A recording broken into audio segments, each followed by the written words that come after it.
सबैजनालाई नमस्कार। यतिखेर म चाहिँ गौतम पशुपन्छी तथा कृषि फार्मको सञ्चालक प्रेम केसी बोलिरहेको छु।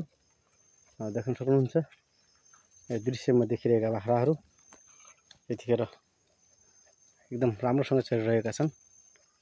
चरण क्षेत्रमा हामीसँग भएको यो बोयर प्रजातिको बाख्राहरू छ। कोही केही क्रसमा छ भने चाहिँ केही शुद्ध नसलका पनि छन्।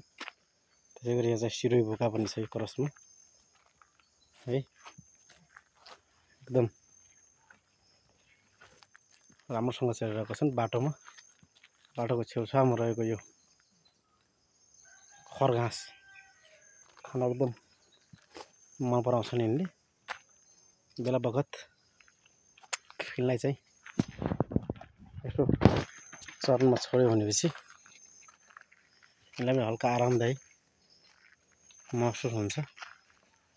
देख्न सक्नुहुन्छ केही बाख्राहरू उता गएको छन्। उतातिर छन् यो बाख्रा त माथितिरबाट आउँदैछन्।